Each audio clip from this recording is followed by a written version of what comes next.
Job lived in the land of Uz, that is, somewhere in Arabia, about the same time as Abraham. This man was blameless and upright, and one who feared God and shunned evil. He had 7 sons and 3 daughters.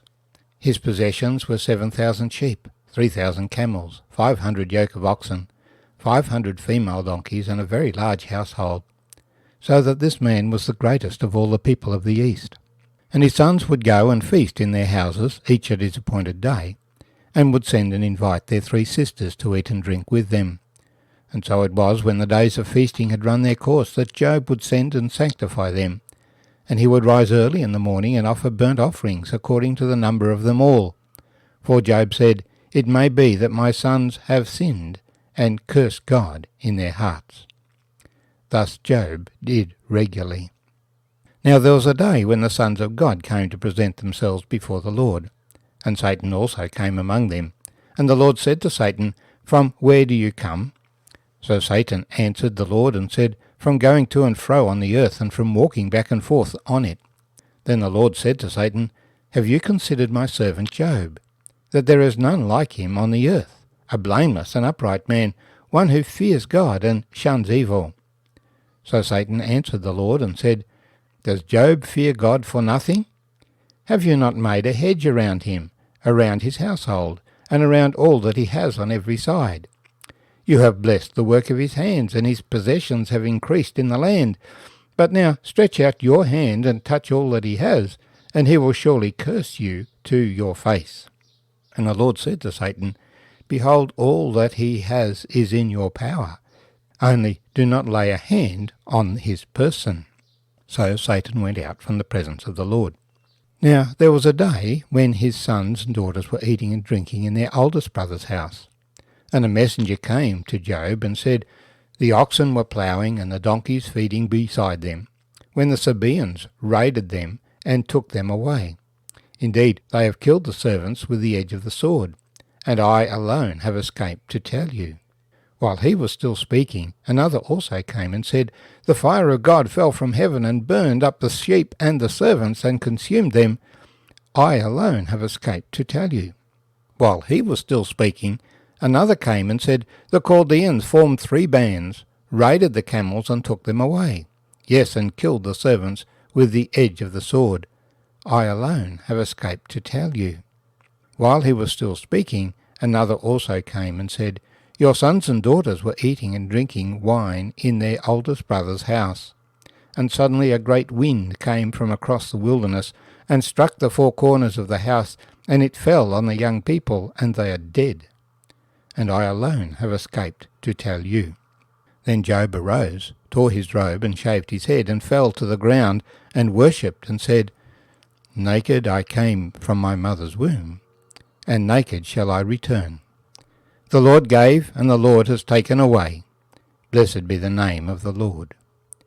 In all this, Job did not sin, nor charge God with wrong. My name's Arthur, and I thank you for joining me as we continue to share together the story of Job, and we've read chapter 1 again. Job was a man of extraordinary character, as well as of great wealth and integrity, a man who received great honour from his peers. And God noticed him. We learn several things in the dialogue between Satan and God. First of all, Satan is subject to God. He is one of the sons of God, that is, the powerful angels who stand before God. He does not act independently of God, even though we know that he is an adversary of God and keeps challenging God. It's a bit like we find in modern politics, where you have a right and a left side of Parliament. One has ultimate authority, but the other keeps challenging. And so God challenges Satan. "Where have you come from? Give an account of yourself." And Satan says, "Well, going to and fro on the earth, and from walking back and forth on it." And so the Lord says to Satan, "Have you considered my servant Job, that there is none like him on the earth, a blameless and upright man, one who fears God and shuns evil?" To which Satan responded, "Does he do it for nothing? Have you not made a hedge around him, around his household, and around all that he has on every side? You have blessed the work of his hands, and his possessions have increased in the land. But now stretch out your hand and touch all that he has, and he will surely curse you to your face." Satan says, Job is just manipulating you, God. He just does these things to make you happy so that you'll make him wealthy and powerful. He's manipulating you, and you're too silly, God, to understand the difference. You have put a hedge around him. You've protected him. You won't let us touch him. So God does put a hedge around people. There are limits to what Satan can do at any particular point in time. The New Testament expresses this by saying, "He will not let you be tempted beyond that which you are able to bear, and will with the temptation provide a way of escape that you may be able to bear it." God's purpose is not to break us, but to strengthen us. But more of that later. Satan saying, he will curse you if you take your protection away and take his possessions away. That's all that's driving him. It's not a genuine love for you, God, at all. Well, the Lord gives Satan permission to act against Job. He takes down the hedge and says, "He's in your power, only do not lay a hand on his person." There is a limit to what Satan can do, and Satan must respect that limit. And then we have these disastrous things that happen. Satan is introduced to us in Genesis chapter 3, where he challenges God. But what is his history? We read about him in Ezekiel chapter 28. He was created as a beautiful being in the Garden of Eden until sin was found in him. His sin was to sidle up to Eve and say, "Has God said you will die? Surely you will not die. If you eat this fruit, you'll be like God. You'll know good and evil." And so he deceived Eve into taking the fruit and getting Adam to take of the fruit as well. So they were all cast out of the garden. Since then, Satan has always been challenging God and got Cain's ear, so that Cain slew his brother. His brother was righteous, Cain was wicked. And so Jesus called Satan a liar and a murderer from the beginning. The name Satan means adversary, who opposes God at every time. He thinks he knows better than God. He knows more than God. And he's identified as Lucifer in Isaiah chapter 14, who said, "I will be as God. I will ascend to the throne. I'm going to have all the world follow me."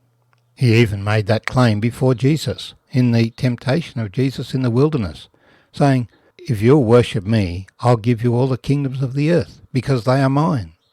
Jesus called him the prince of this world. We find that the Lord delegated certain responsibilities to Satan in relation to world government, but he's seeking to exalt himself. He is using his power over men to take the authority away from God, take the honour away from God. Our instruction is to resist the devil, and he will flee from you. Don't give him an opportunity. If you do one thing, he will bring upon you something else, and so you will be bound by sin. Job was very conscious not to sin, and to plead with God on the behalf of his children. But Satan's purpose is to test that righteousness. We will be tested. Satan is behind those tests. There are many people who say they love God, but their love of God is very shallow. When a person is really zealous for God, Satan takes notice and will seek permission from God to test our faith.